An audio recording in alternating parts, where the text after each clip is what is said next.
I move that we accept the consent agenda as presented. I'll second. Thank you for the second. All those in favor of approving the consent agenda as presented, say aye. Aye. All those opposed? All right. We'll now move on to public comment. Becky, did you receive any submissions? No. All right.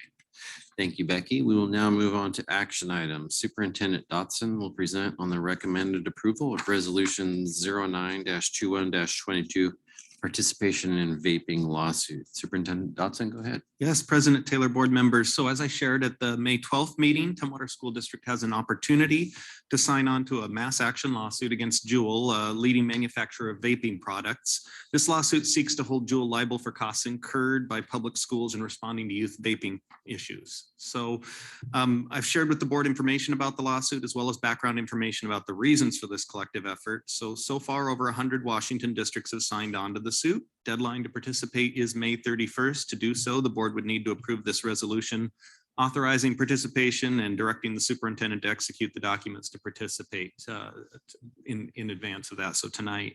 So at our last meeting, questions were asked about extended vaping issues in Tumwater. So just to help with that, I've gathered and passed along some information and feedback from our high school principals. At each of our secondary schools, there have been numerous disciplinary actions taken for vaping this year. Principals I spoke with, just so you know, they described the challenge of addressing vaping issues due to the technology. These devices are hard to address. They're compact, easily hidden, and help reduce the smell and smoke that typically comes with smoking. So as a result, our schools are receiving reports of students vaping at school, many more than what they're able to actually catch and address at this time. That's a challenge. As a result, they're noting that the number of incidents that you'd see discipline-wise so far really don't encapsulate the problem very well. They report that this is a growing issue, particularly around restrooms and other secluded areas. And just a little data here, though, that does tell you. So we've at Black Hills High School, we've had 20 recorded discipline incidents this year. Tumwater High School, 36. Bush Middle School 14 and Tumwater Middle School 15. So a total of about 85 incidents that so far this year. So that's substantial. And they would say many more reports that they haven't been able. And so that it is this growing problem. And the biggest concern they've expressed is really the level of addiction they're seeing among students who are using the vaping products. Students reporting that they're addicted and can't stop. And that's the real worry. And so that's the concern. Just the level of concern is high from our administrators. So based on that information, I'd recommend the board approve the resolution to sign on to the lawsuit. That would allow us to benefit from any funds that are settlement funds that are recovered as a result of if we win that suit. President Taylor, may I make a comment? Yeah. Superintendent Dotson, are you good? Yep. Yes, of course. Right. Any comments from the board members? Director Sale, go ahead. Thank you, President Taylor.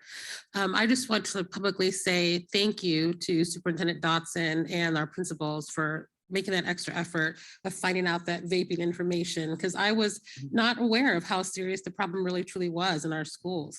And in our last meeting, I expressed that fully because I was very frustrated not to know. I have children in the school system, in a middle school and a high school, and I've not heard from my children that there's a serious issue. But since then, I've heard from other parents that have said it's a very serious issue, and I'm glad to come kind of full circle and really know about it. So I just want to express my thanks to the principals, Mr. Broom and Mr. Myers, for giving us that extra information, and also from the parents who've come forward and told me the real serious issues with the schools. And I think as a board member, it's incumbent upon me to really know what's going on. And that was what was the piece around my frustration at the last meeting, because I felt uninformed and I felt that I should have known more about what was going on. So thank you. And that's it. Thank you, Director Sale. Any other comments or questions for Superintendent Dotson or around this resolution? All right, we'll move to action items, and all those in favor of passing resolution 09-21-22, say aye. Aye. All those opposed? Okay, resolution 09-21-22 is approved as presented. Thank you, everybody. At this time, we are recessing the regular meeting. It's 6:07. PM to enter executive session to discuss personnel performance evaluation or qualifications for employment per RCW 42.30.22-1G. Executive session is expected to last 90 minutes and no action will be taken. We will reconvene after executive session only to adjourn the special meeting. Thank you. This is like a still. What was that? Is it? This was still. This was, well, it was. I did not see it moving that quickly. So we have